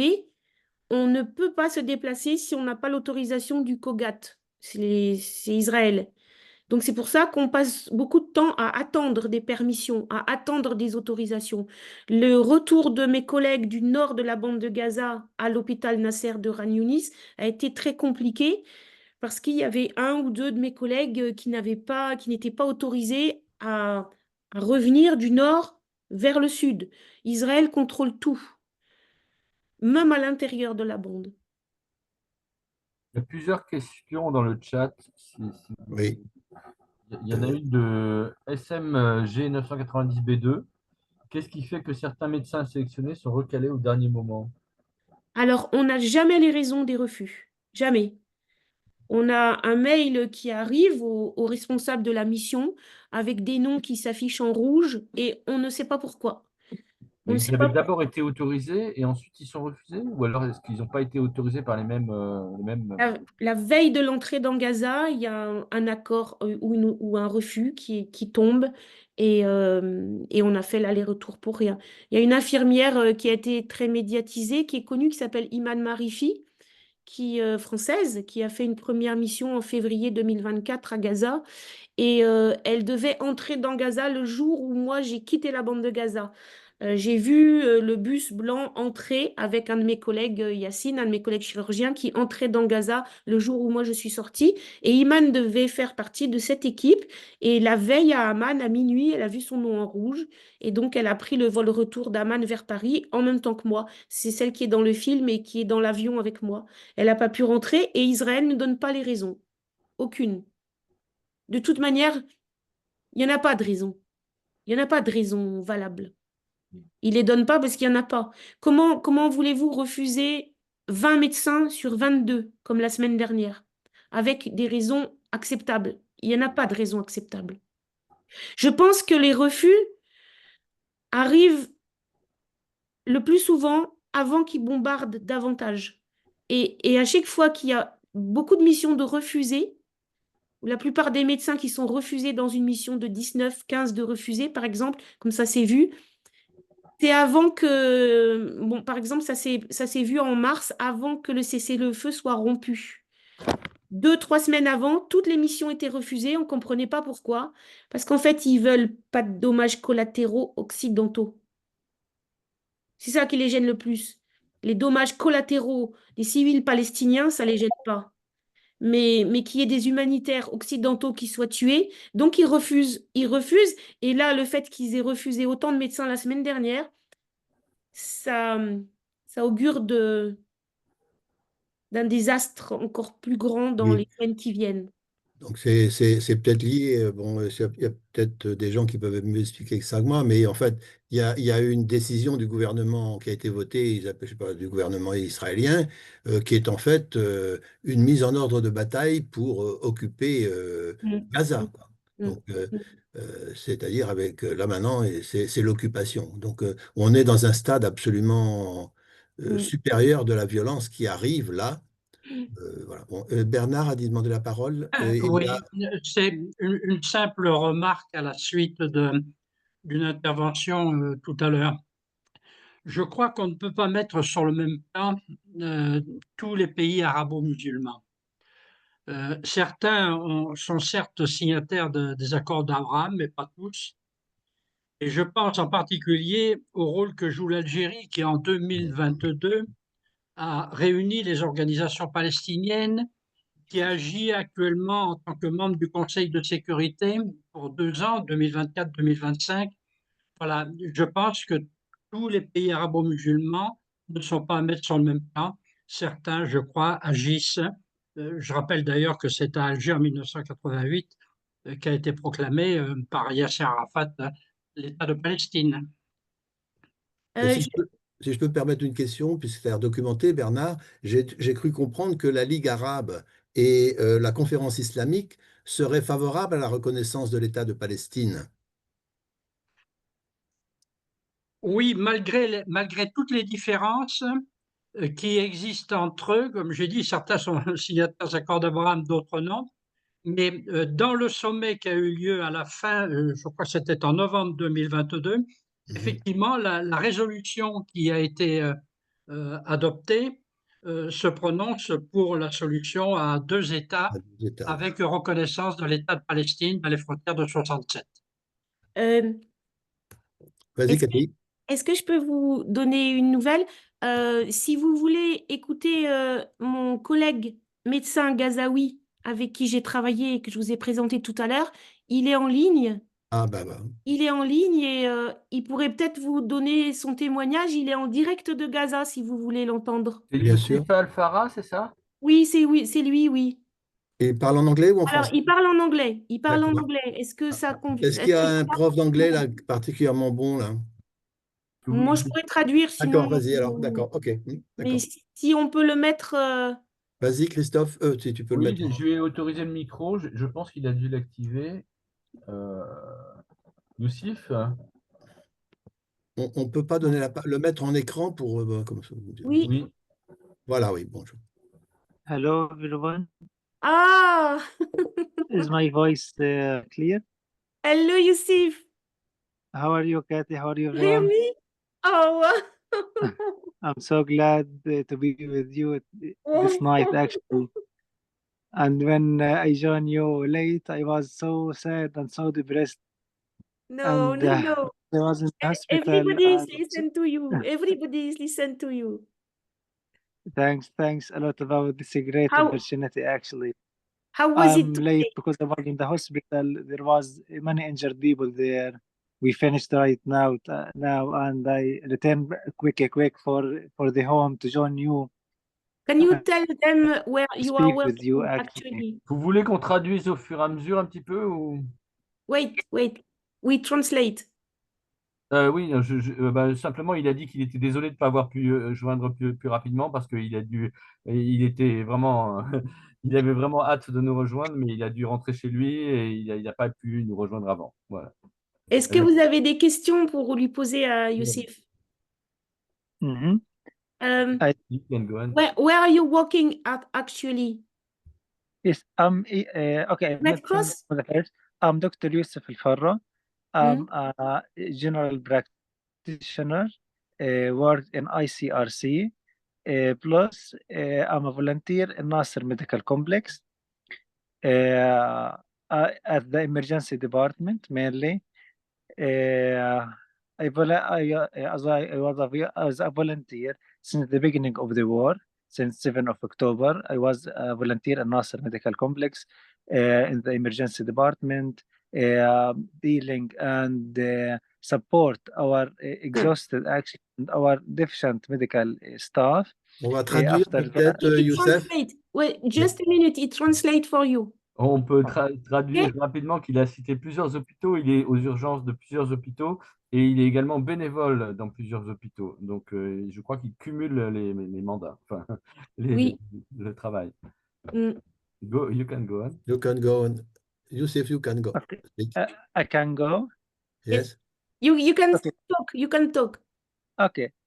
After that, I start to work in a medical center as a medical coordinator for the outpatient clinics in between the camps of the refugee in Al Mawasi, plus my work as a ED doctor.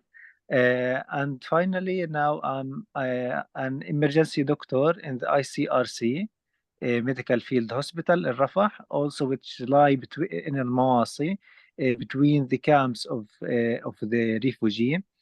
The situation here actually is so hard.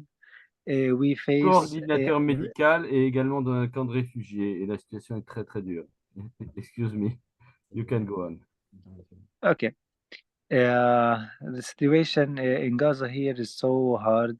We face many challenges in many ways and in many routes actually. For example, in these days, we have a severe shortage in the food. There is no any food security for all the Gazan people. We don't found anything to eat. We eat in all the day. If we found a small piece of bread, just to survive. Il y a beaucoup de défis. On va traduire, Youssef. Ouais, beaucoup de défis à Gaza. La situation est terrible et particulièrement au niveau de la nourriture, on n'arrive pas à se fournir en nourriture. Il dit qu'il a un morceau de pain par jour, en gros, pour tenir debout. Voilà. What did you eat today? For example, what did you eat today? For example, in the hospital, I eat just a small amount of rice. Today? Right. Yes, today, just rice. Just a small amount for approximately it was 10 soups of rice just since the morning. Just and it's 8:30 p.m. here in Gaza. So since the morning, just one meal of rice, just which is supported from the hospital. Donc, seulement un peu de riz aujourd'hui et seulement à l'hôpital. Donc, un maigre repas aujourd'hui seulement pour la journée. Go on. Excuse me, you can go on. Et quel est l'état enfin, c'est difficile à poser comme question, mais what is the situation? L'état d'esprit des Gazaouis. What is your mind? Yes. What is your state of mind? I didn't get you. What is your how is your state of mind actually? Actually, in this day we are so exhausted. Severe exhaustion, depression, actually mixed feelings. I didn't get a word that can reflect our feelings and reflect what we suffer here in Gaza. We face huge challenges in our work, a lot of patients, a lot of injured people, and also in that time you think in your family what you will bring food for them. You think in your family also, what will you bring to drink? The clear water is not available here in Gaza. We drink a water which is grossly virulent. It's not clear. You can You see it, it's not clear, but you are suffered and you are forced to drink it just to survive. So Alors, ils sont there is no épuisés, ils sont épuisés, déprimés, ils ne trouvent pas de mots pour dire quelle est la situation à Gaza et tout est difficile. Et même trouver de l'eau, ils ont du mal à trouver de l'eau et l'eau qu'ils trouvent n'est pas de bonne qualité. Et pour ramener à manger pour la famille, c'est très très difficile. You can go? and also Yes. Alors, oui, il y a une and question also qui... you want to Ah, la connexion est pas bonne. Oui, je crois que la connexion n'est pas bonne. You can speak, Youssef. Okay. And if you want, as I said, your think is disrupted in many ways. You think in your work, in the city, you think in there is no any safe place or any even the hospitals bombed in the street tent everywhere. No obvious clear or no obvious safe area that we can go to it to be safe. Oui. So Il n'y a aucun endroit pour are se réfugier nulle disrupted part. among.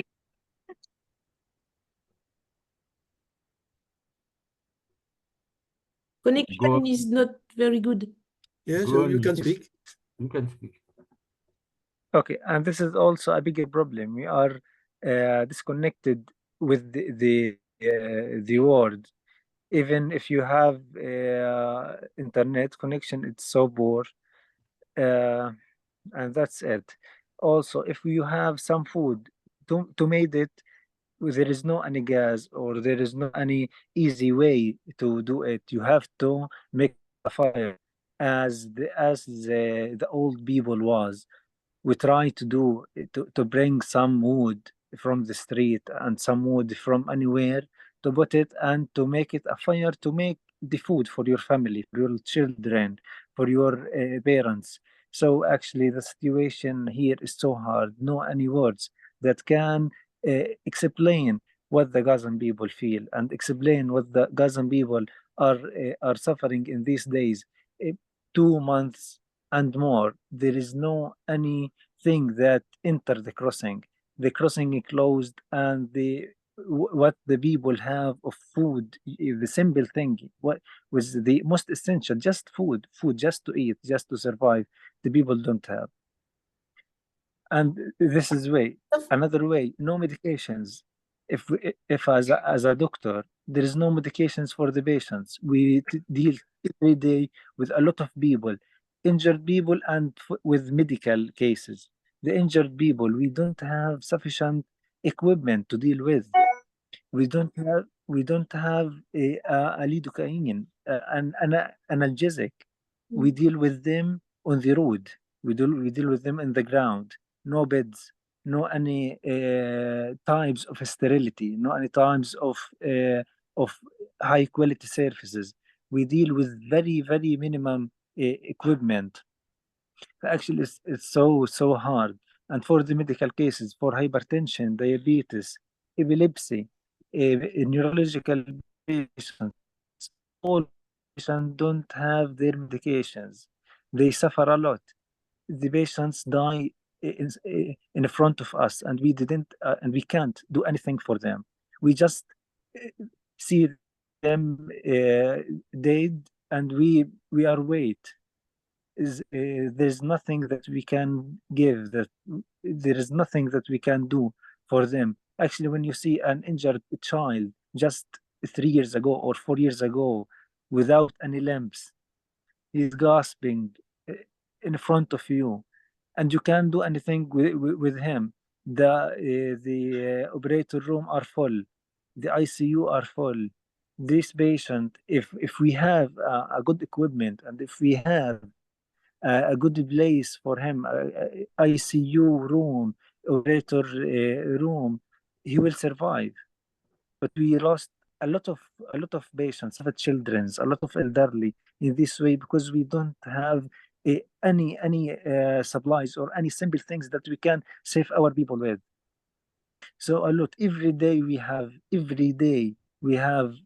lose children's. Every day I see a little girls and little boys. For example, in the Eid, we have in Islam Eid al-Fitr, the small children wear a new clothes. Also, there is no new clothes, as you know, in Gaza, but they try to be happy. They wear the best they have, and in 1 second, there is a bomb actually disrupt all small bodies. They came to us to the hospital and Eid when some of them have some money in hands. They went to buy some juice or anything from the empty market. They came with money in hands. The children, even the empty market, to get something we had, they killed in the road. Actually, it was actually very, very bad or very disastrous view actually. So Youssef, the situation is Christophe, so hard. Ouais, peut-être, Youssef, on va essayer, we are going Try to translate. to translate something of what you say, okay? Okay. Just a moment. Tu peux le faire, Cathy? Oh, je pense que Christophe, il maîtrise mieux. Je peux résumer un petit peu. J'ai pas osé le couper parce que comme il n'y a pas une bonne connexion, je voulais pas le couper. J'espère que beaucoup d'entre vous comprennent l'anglais, mais je pense qu'il a redit plusieurs fois un peu les mêmes choses. C'est-à-dire que d'une part, il y a une grande insécurité. C'est-à-dire que dès qu'ils sortent, il n'y a aucune sécurité nulle part et ils sont en danger partout, que ce soit à l'intérieur ou à l'extérieur des bâtiments.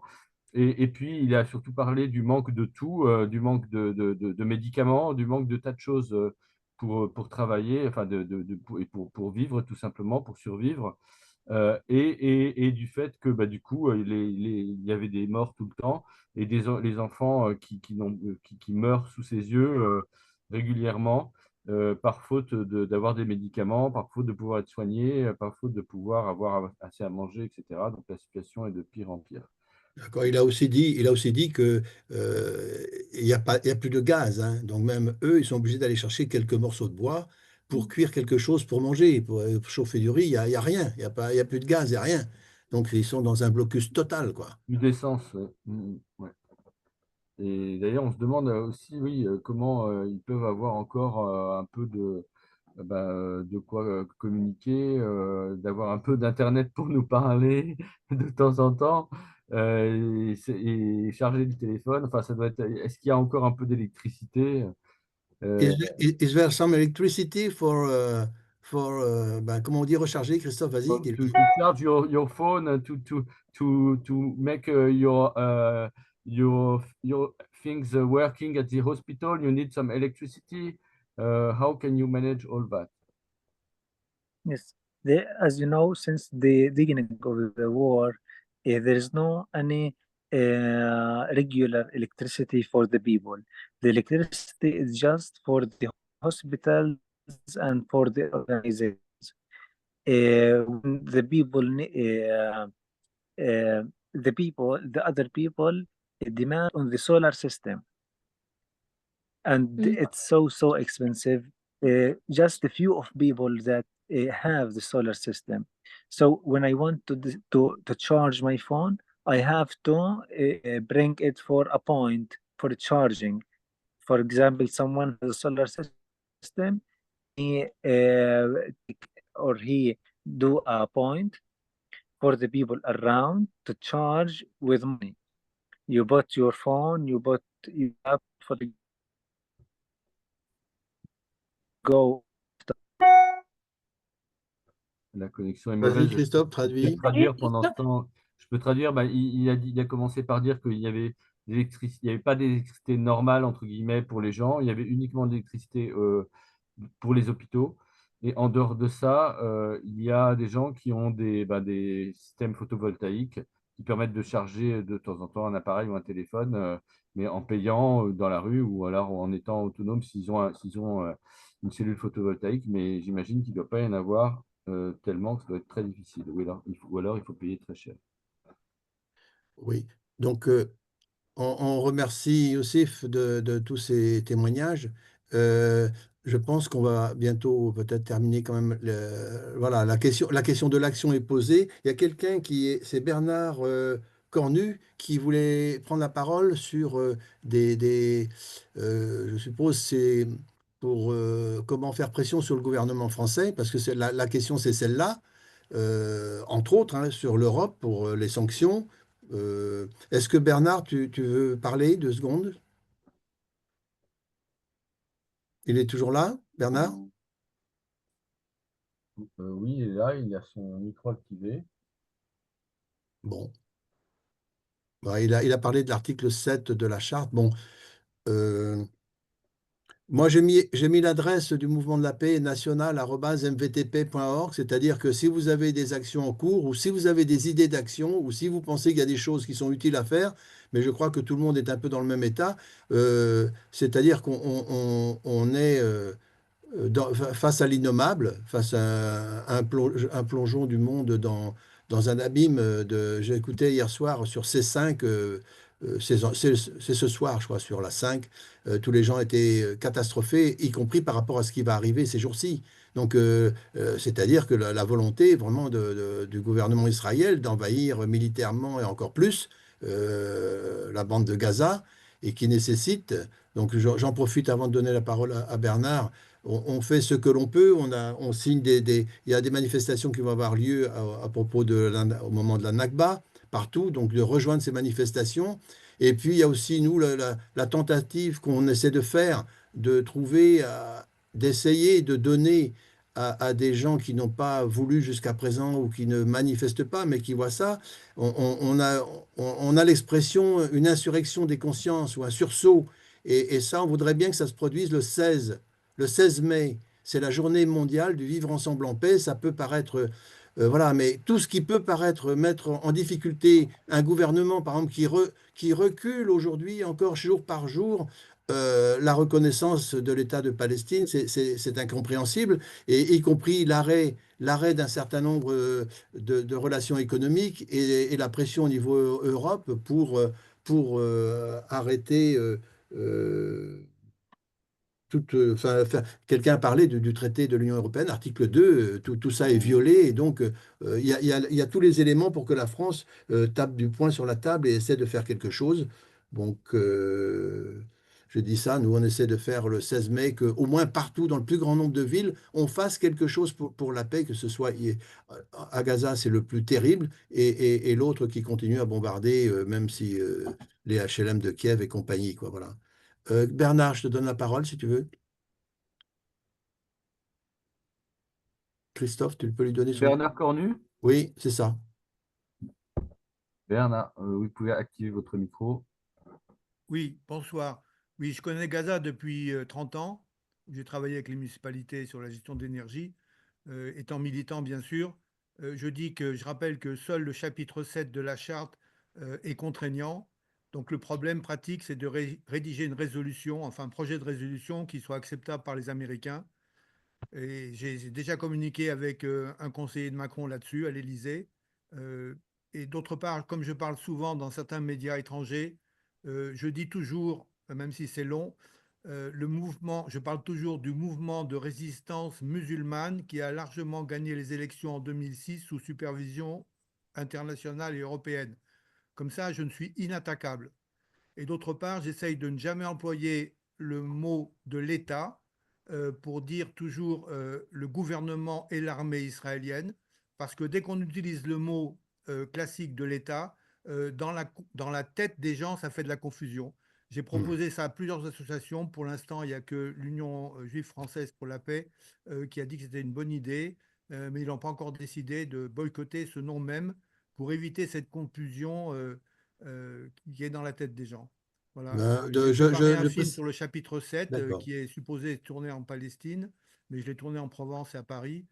Et ça se termine au Conseil de sécurité avec un projet de résolution qui me semble acceptable. Ça veut dire, si je peux me permettre, ça veut dire, par exemple, imposer une force d'interposition pour protéger Gaza, Tout par à exemple. fait. Une période de D'accord. transition d'1 an dans laquelle la sécurité, le contrôle des frontières et le désarmement de tous les civils sont assurés par les casques bleus des Nations Unies pendant 1 an.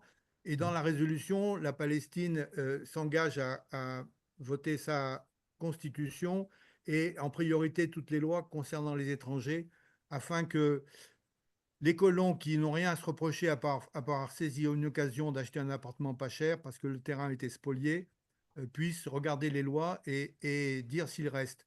Et d'autre part, il y a un point important aussi, c'est une limitation du nombre des gens qui ont retour. J'ai mis ça à 800 000 parce qu'effectivement, il y en a à peu près 12-13 millions qui ont le droit. Et pour pas qu'il y ait des fantasmes, autant qu'il y ait une limitation volontaire. Et d'autre part, il y a aussi une commission ouverte entre Israéliens et Palestiniens pour réécrire l'histoire depuis, disons, 140 ans, d'une façon que ça soit utilisé comme ressource pour l'enseignement à tous les niveaux, afin de ne pas perpétuer des mémoires incendiaires, disons. D'accord. Alors, on va Avec terminer des en donnant. conversations Excusez-moi, il y a une question qui est posée plusieurs fois dans le chat, donc, et des gens insistent pour avoir un avis là-dessus. C'est sur la situation des femmes à Gaza. Ah oui, oui, c'est vrai. Est-ce que Cathy pourrait nous parler plus particulièrement des femmes qu'elle a rencontrées, Oui. agressions, viols, on lit des choses là-dessus. Est-ce que tu peux en parler? La Attends un situation, petit peu, Christophe. Comment? Bernard, est-ce que tu oui. peux nous envoyer ton projet? J'ai laissé mon adresse, un mail, tu as l'adresse du Mouvement de la Paix, pour qu'on ait ce projet de résolution et qu'on puisse en parler et peut-être avoir un échange téléphonique là-dessus, sur la question, la possibilité d'une force d'interposition, parce que ça, c'est du réel. Et l'autre chose, nous, on distingue toujours le gouvernement israélien actuel et on emploie le terme de gouvernement israélien. C'est le gouvernement israélien qui est pour bien situer aujourd'hui les responsabilités. Et donc, on peut continuer là-dessus. Bernard, tu nous enverras ton projet. Et puis, je donne la parole à Cathy sur les femmes. Et ensuite, il y a une question qui est posée aussi sur la reconnaissance de la Palestine. Et Youssif est de retour, il est parti, il est revenu, il a réussi à revenir. On pourra peut-être le remercier, du coup, si on peut Oui. l'avoir là, lui dire merci pour son témoignage, Oui. dire Donc, au revoir. oui, ben, tu peux y aller si tu veux. Oui, ben, Youssif, ben, in English. We are very glad for your testimony. It is very important for us to hear the Palestinian people and to hear about, je voulais dire, about your suffering. And we are in solidarity and we engage us to make the more that we can. Okay, thank you very much. We will not stop. We will never Actually, stop until you will be free. Okay, Yusuf? We go on, we go on. We will not stop until you will be free. Okay? You hear? actually, I'm so happy today meeting. I feel we are not alone. Yes. A lot of people, great people with us. France stand with us. All the French people actually we are love the French people. Best actually. Thanks from our of the guys about your kind effort. Thank you very much. Thank to you. Thank you very much. Thanks to you. Thank you.